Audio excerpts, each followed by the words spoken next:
Bismillahir Rahmanir Rahim. Alhamdulillahi Rabbil Alameen. Wassalatu wassalamu ala ashrafil anbiya'i wal mursaleen. Sallallahu alayhi wa ala alihi wa ashabihi ajma'een. Assalamu alaikum wa rahmatullahi wa barakatuh to the respected listeners of Radio Al Ansar, and welcome back to another edition of Zidni Ilma, a program where we discuss with ulama and professionals different topics of deen, with the intention to try and increase our knowledge of deen. And of course, in increasing our knowledge of deen, we also make the intention that we will make a amal, we will practice on the knowledge that we have gained. Inshallah, tonight we will be discussing a very interesting topic called Halal Investing 101, a basic beginner's guide, a brief guide to Shariah Compliant investments. Many people have this question around what can they do with any surplus income that they have or surplus funds that they have.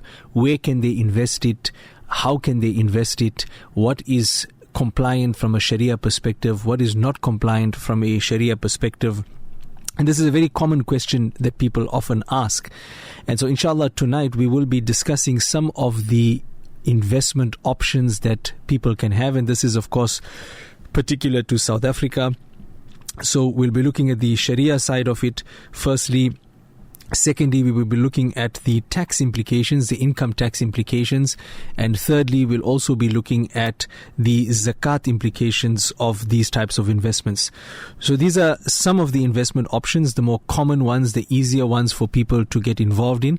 There will obviously be additional investment options that people would have, but we won't be discussing some of the more complicated and exotic investment options that people would have. Now, before we go into the detail, just a disclaimer for the listeners that firstly, from a Sharia perspective, there will be differences of opinion on some of the aspects that we will be discussing tonight. So of course each person needs to consult the expert, the mufti of their choice, and follow his advice. Secondly, anything that we discuss here today should not be construed as financial advice. We're simply discussing some of the options that are available. A person should go out and do their research and, if necessary, engage with their financial advisor. And thirdly, with respect to the tax implications, we will be discussing the general tax implications. Often tax implications are quite specific to an individual and their situation. So again, a person should do their research or consult a tax expert with regards to these investment options that a person has.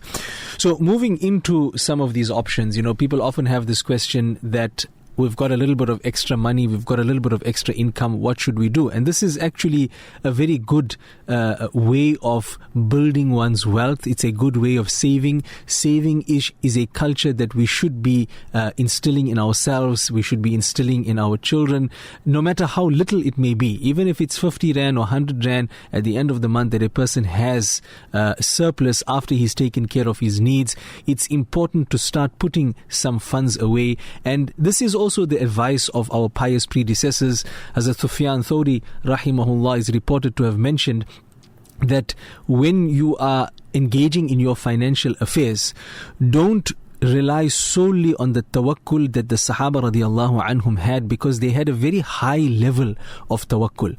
In your case, you should keep a little bit aside for a rainy day, for a mishap, for whatever might occur in the future, or perhaps you may be saving towards a particular financial goal, because what we find is that when a person doesn't have this savings available to them, then sometimes it can become detrimental to their iman. So this is a very important culture, the culture of saving. It's something that in South Africa particularly we are struggling with. People generally tend to spend the majority of their disposable income, and if we look at the majority of the population, the savings rate is actually very low.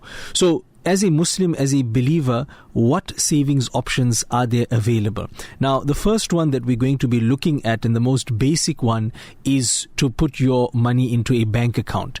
Now, of course, a conventional bank account or a conventional savings account is going to earn interest, which is totally impermissible. And we have discussed on this platform over a number of sessions the harms of interest, the prohibition of interest in light of the Quran and the ahadith of Rasulullah sallallahu alaihi wasallam.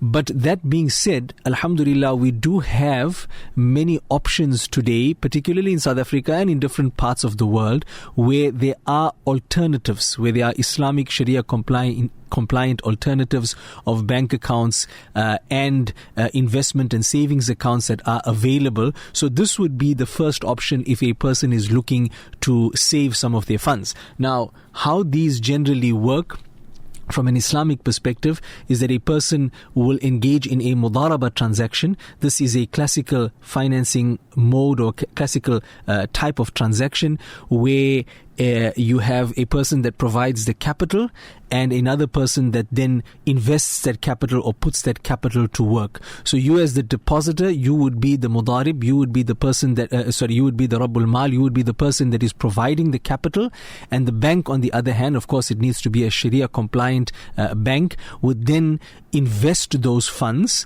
and the return that is earned on the investments that they make, a portion of that is shared with the depositor.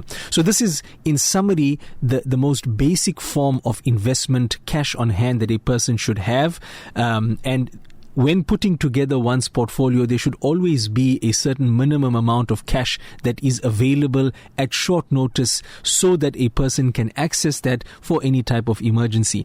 Now, when you look at the different Sharia compliant bank accounts that are available, you will find that you have, like the conventional options, you have certain bank accounts or certain investments that are available on demand, and of course the return on these would be lower.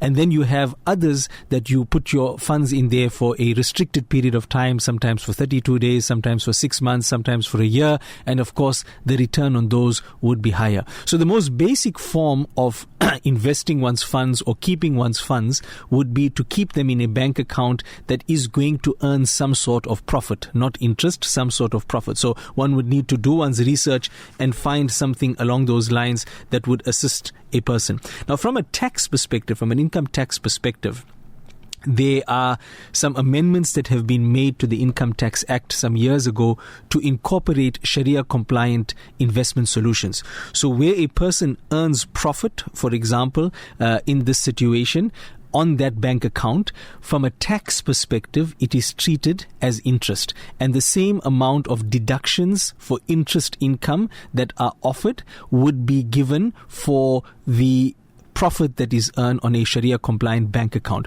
So the on an annual basis, a taxpayer gets a certain amount of interest income that is not taxable, so he gets a deduction. In the same way, the profit that is earned on these accounts would have and enjoy the same tax deduction that you would get under a conventional account.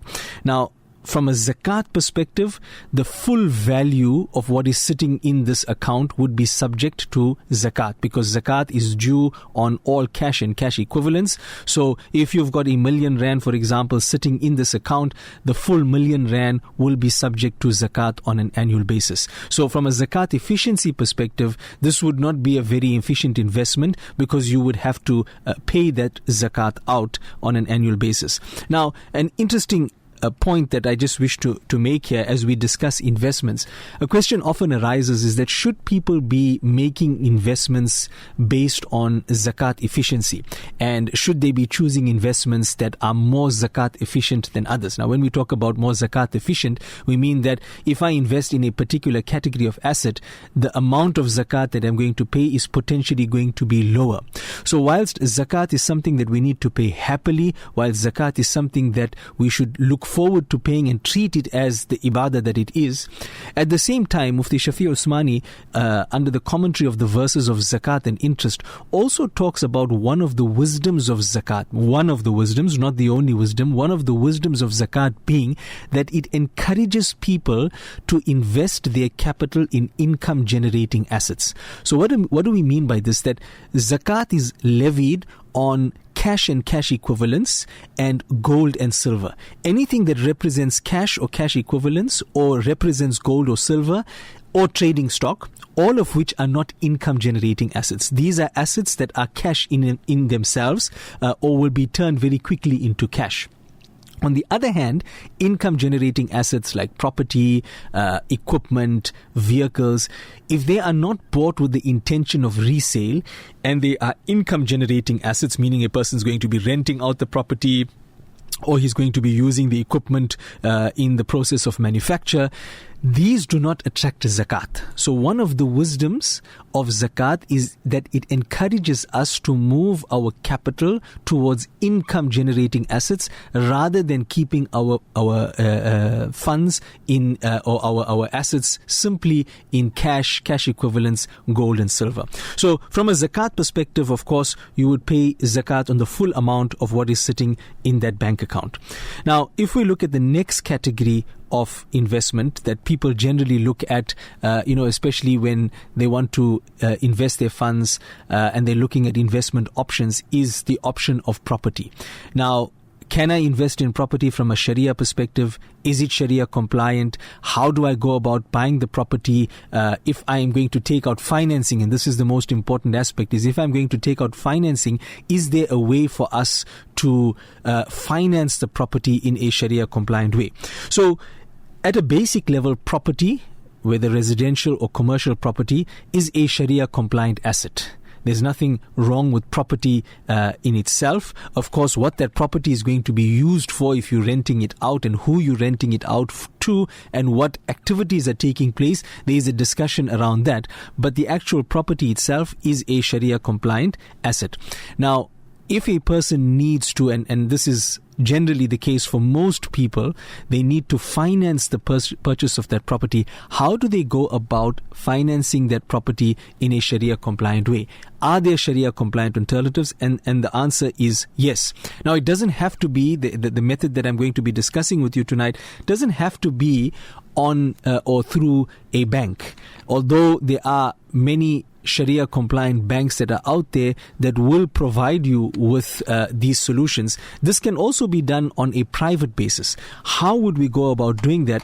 One of the classical Islamic finance tools that are available is what we call a murabaha. A murabaha is a cost plus transaction, and the way this works is that the person that is financing the property, let's assume the property's value is R1 million, he buys the property for R1 million, and then he sells it over to the person who actually wants to buy the property and live in it or buy in it for investment purposes. So you've got the purchaser of the property and you've got the financier of the property. Now the financier buys it for R1 million and he then goes on to sell it to the purchaser at a known profit markup. For example, he sells it for a 500,000 Rand profit markup. That's 1.5 million Rand. That is a separate independent sale between the financier and the purchaser of the property. And he can then agree to recover that purchase price on a credit basis over a period of time. So for example, he could say that pay me back in 150 installments of 10,000 Rand each. And that would be a perfectly permissible transaction from a Sharia perspective. So he makes his profit on the sale of this asset, and the person has an opportunity, the one who wants to buy the asset has the opportunity to buy this asset, but he doesn't have the funds up front, so he's able to pay for it over a period of time. So this is one method that is employed to finance Sharia compliant investments. The other way of doing it, or one sort of derivation of this, a person could also say, look, pay me 500,000 Rand in cash right now, and the balance of the R1 million, pay it to me in equal installments over 10 years. That's also perfectly permissible. That would be akin to putting a deposit down up front and paying the balance over a period of time. And you will find that your Sharia compliant financial institutions will also employ a similar financing structure for some of the asset financing portfolio products that they have. The other way of doing it is what we call a musharaka. A musharaka is a partnership between the financier and the purchaser of the property. So again, if we look at the example of the property for R1 million, you could have a situation where the financier says, look, I'm going to put down 800,000 Rands, and you're going to put down 200,000 Rand for the purchase of this property. So we're now co-owners in the property, 20% for the purchaser and 80% for the financier.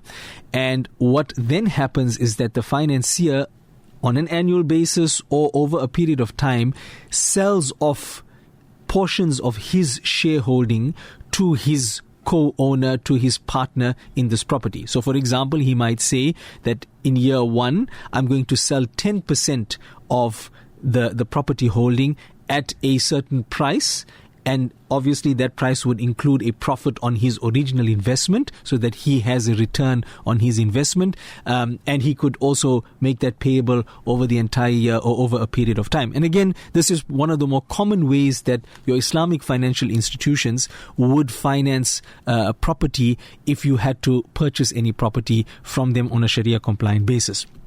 Now, these are the Sharia compliant options that you have. Again, you could go to one of the Sharia compliant financial institutions and engage in a transaction of this nature, or this could be done on a private basis if there's somebody that has capital available and that would like to assist someone in the purchase of their property. But in the same way, they also want to earn some sort of a return. They're not simply giving the person a loan. They would like to earn some sort of return over the period of time that they're going to be invested or co-invested in the property.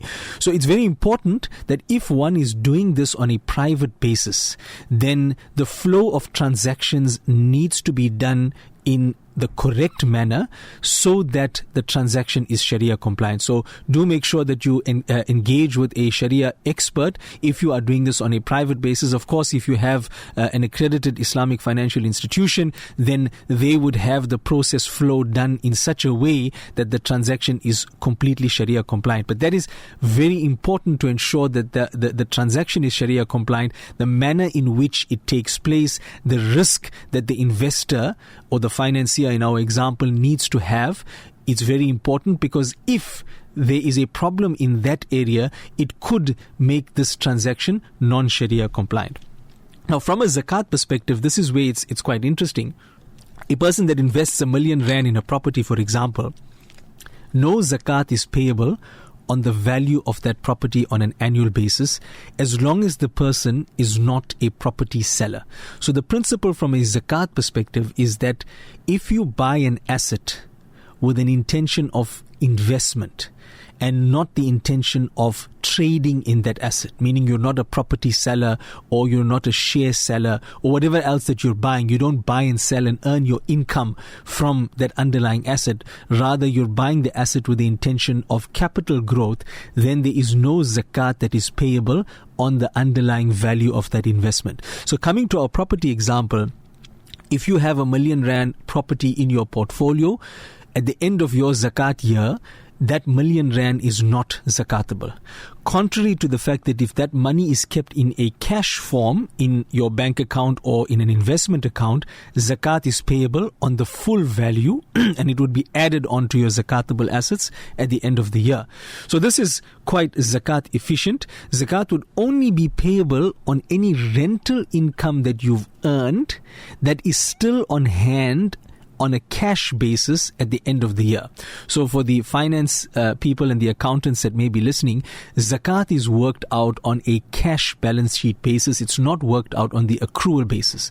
What do we mean by this? Let's assume that a person earns 10,000 Rand of rental income from his property. Now, that's the rental that he's earning. Let's assume he has 5,000 Rand of expenses, rates, levies, those types of things. So he's left with 5,000 Rand at the end of the month. And he would then multiply this by 12, 5,000 times 12, we would get 60,000 rands.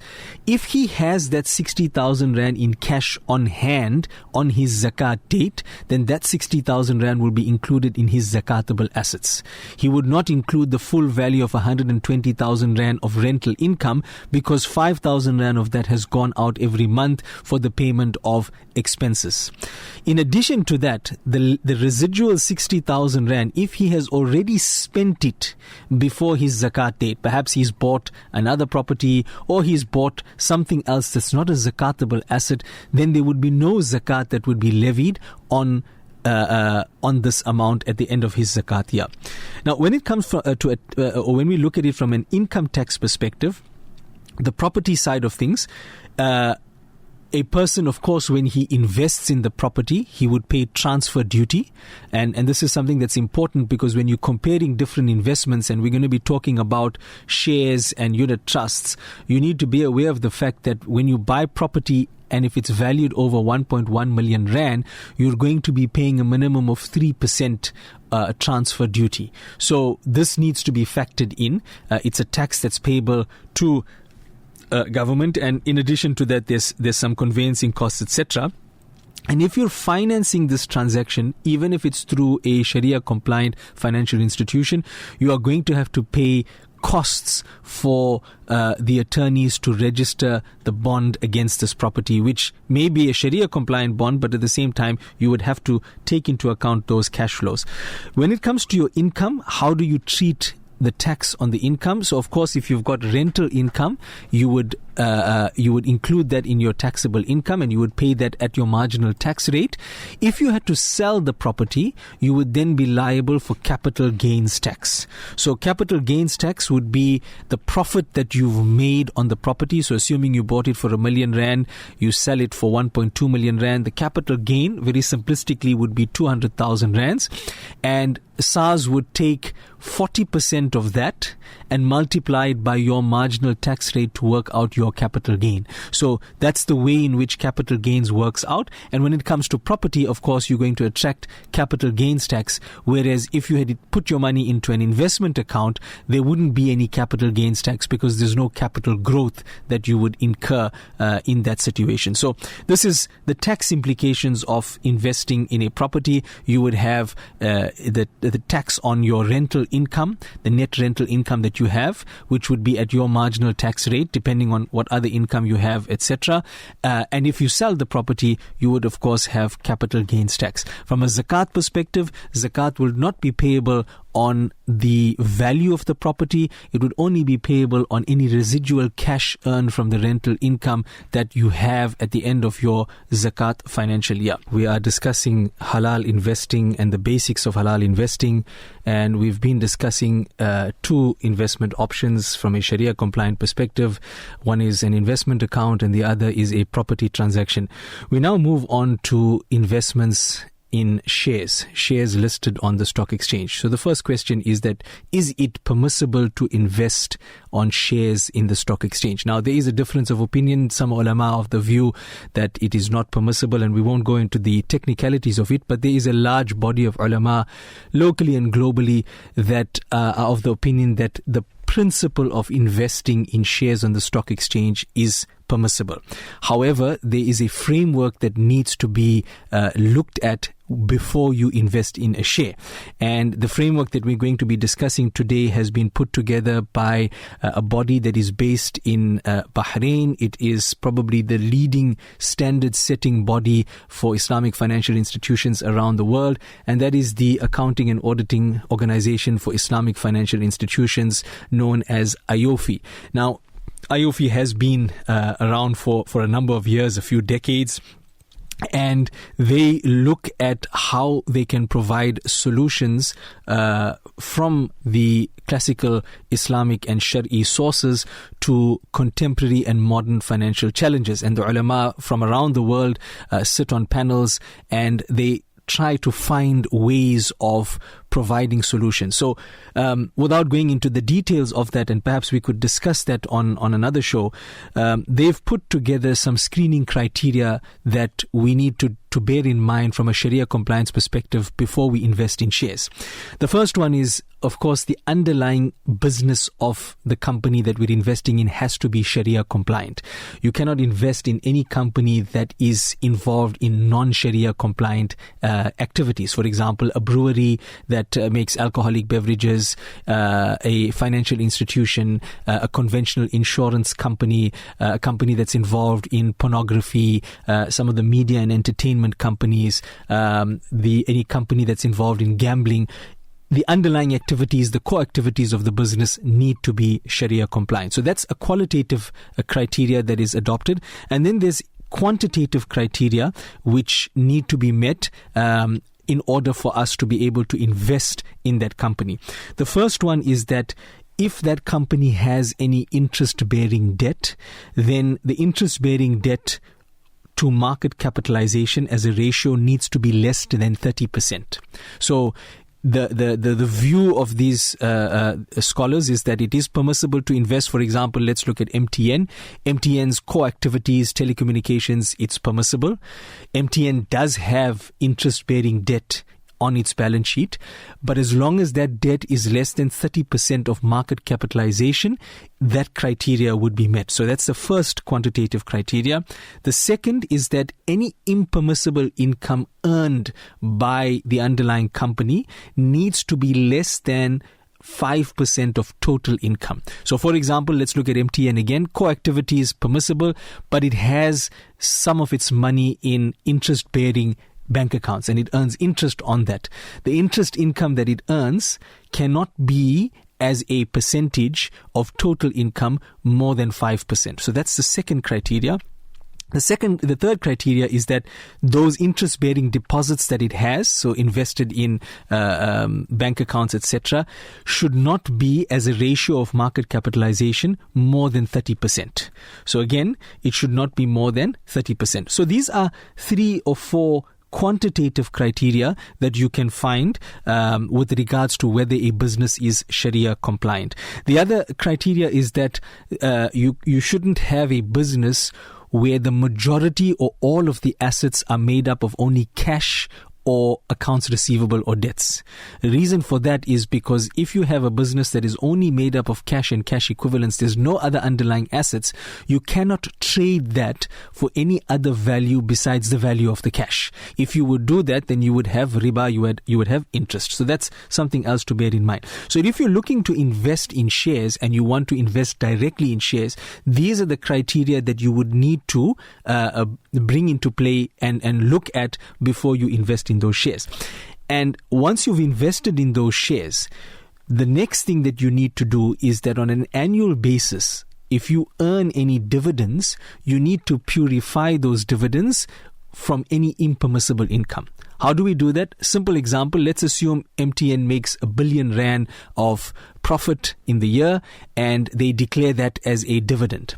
Now, let's assume also that they've earned 100 million rands of interest income, which is included in that 1 billion rands from the investments in their bank accounts, etc. Now, that is impermissible income that now needs to be given away in charity. So if you own a portion of those shares, and let's assume you received a dividend of 10,000 rand for the year, you would have to give 1% of that 10,000 rand that you've received, which would equate to 100 rand. You would need to give that into charity to purify the returns that you have received. So these are the guidelines that the IOFI has put together, having your qualitative criteria, your quantitative criteria, and then of course you would need to purify those returns. So that's if you're investing directly in the stock market yourself. The other option that you have is you could invest in a unit trust. A unit trust, there are Sharia compliant unit trusts that are out there. The advantage of that is you already have a Sharia board and scholars that would do the selection criteria of the shares within that unit trust, and they would also purify the unit trust from any impermissible income. Of course, if it's a unit trust, you wouldn't be able to invest directly yourself, for example, in MTN, but it would be a basket of shares that the fund manager would then be investing on your behalf. Now, what are the zakat and tax implications of this? Now, when it comes to zakat, typically you've got one of two options. Number one, you could look at the underlying zakatable assets of the company that you have invested in. What cash do they have? What debtors do they have? Do they have any gold or silver? And you would only need to pay your proportionate share of zakat of those underlying assets.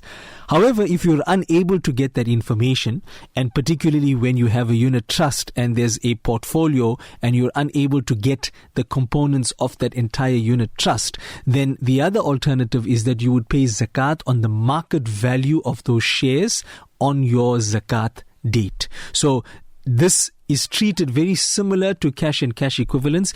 There is a high, a low zakat efficiency because you are paying it on the market value of the share on your zakat date. So that would be from a zakat perspective. Of course, the zakat would probably be higher in this situation versus a property investment where the underlying value of the property is not subject to zakat.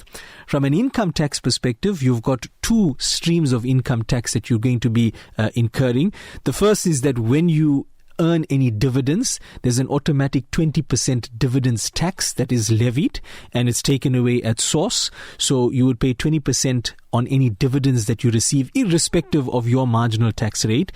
And then if you sell that share at any point in time, again, you would have CGT or capital gains tax as you would have in the property situation, where the profit that you've made on the sale would be subject to tax. And there's a formula that would be used to calculate the tax implications of that. So these are the different options that you have in terms of investments.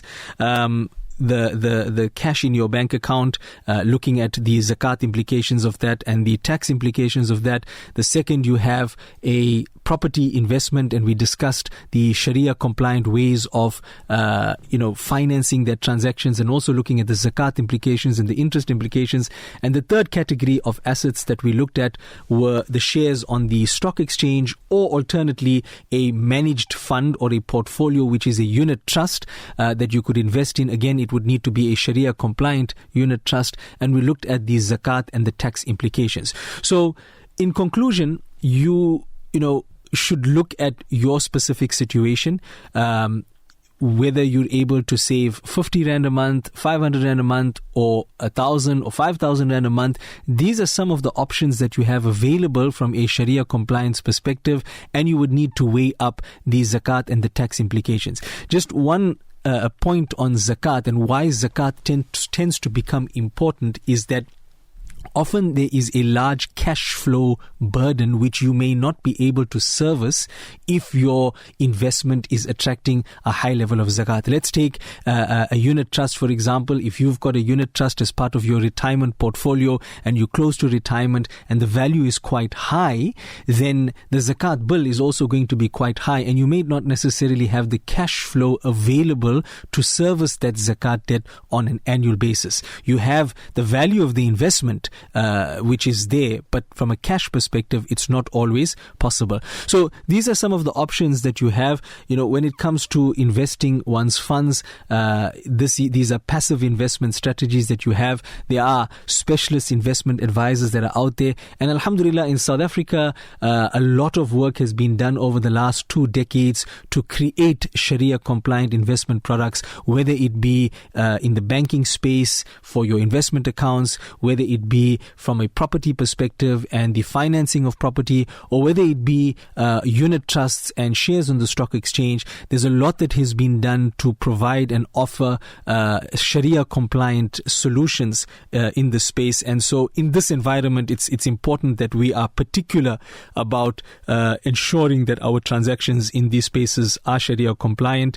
We make dua that Allah subhanahu wa ta'ala gives us the tawfiq to invest our funds wisely in a Sharia compliant way, and may Allah subhanahu wa ta'ala bless our investment decisions with barakah. And in closing, just a reminder to the disclaimer that we mentioned at the beginning of the program, that there are differences of opinion amongst the ulama on the Sharia compliance of many of these transactions, so you should consult whichever expert you are comfortable with. Secondly, this is not financial advice that's being given to you. You should consult your financial advisor. And also from a tax perspective, each person's tax situation is going to be unique and different, and so you would need to consult a tax practitioner. We make dua that Allah subhanahu wa ta'ala grants us acceptance. Wa akhiru da'wana anil hamdulillahi rabbil alamin. Alhamdulillahi rabbil alamin. Alhamdulillahi rabbil alamin. Alhamdulillahi rabbil alamin.